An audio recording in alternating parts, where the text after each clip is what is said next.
محمد صلاح ديفيد اوريتشي محمد صلاح وسوى يرقبه ليفربول كمان عيارته عيار روبرتسون يا وشوف كوفكم بداية ايفرتون ريس الجول توفياس نيو عيار يا روبرتسون يا الجول قروح بدنا وشوي كول ايفرتون ما نسي دربي الجول.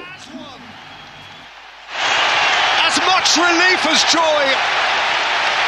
It has felt like an eternity. But finally Pickford is pierced and Liverpool lead. Well, I think we saw that the positions of Alexander-Arnold and Robertson were very high in this second half, and Liverpool are prepared to take the risk. And once that did find its way to Robertson, you had to kind of check for a moment, because you think it's the little guy, it's the little left back who's managed to get his head to it. But that's the kind of commitment. عاونات كتير حدقة فراعين تيرير مسار محمد صلاح وعسى قروح بدن ومدح كل ما يصير حدقة سكوتلاند أندري روبرتسون مرة سيدر بنا وجه كلايو يشي عسان كايا هوغانك وقبتي بلوغا يا هوغانك لغايا مرة بعسان كايا كنا نسيب ولايسن بلوغا ليفربول وقدام بين لحدين لابد دقيقة يا هوغانك وقبتي عيارتي وين هذا مرة سيدر بي ايفرتون laga adkaadana Serbia iyo Russia dhici doonta Liverpool adkaatana waxay u sii qaasa doonta ku guuleysiga horyaalka iyo dagaalanka dhankiyo hogaanka horyaalka Premier League dalka England waji kale ayay ciyaarta yeelatay mar kale xiisad kale Liverpool iyo Everton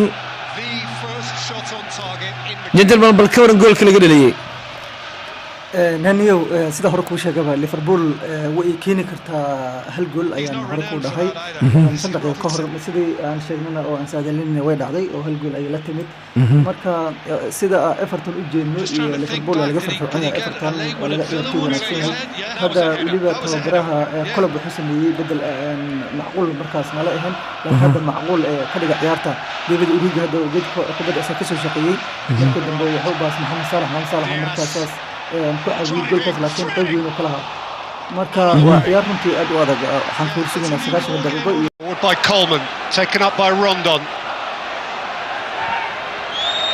Jousting with Matip.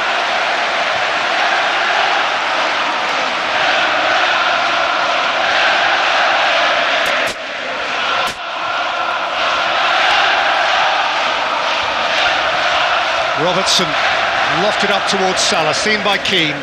And the chant is now Rafael Benitez from the Liverpool fans, which is a two-bladed sword in the hearts of Evertonians, based on their love for him as the leader of this club and their noting of his part in this season for Everton. Yeah, and big gaps appearing now in the Everton end upon that second goal being scored by this fella.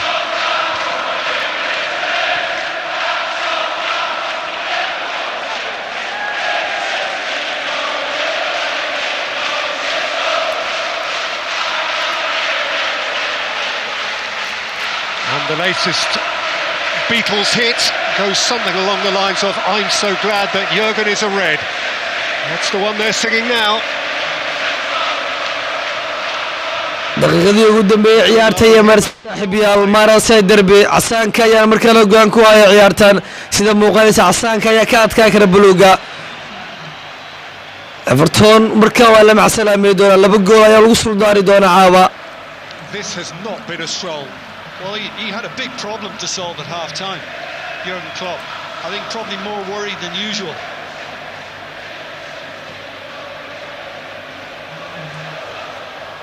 But essentially his answer has been to commit more to attack, Jurgen Klopp, and that's his way. I mean, labada kooxood Everton laba gool ayaa lagu leeyahay Origi ayaa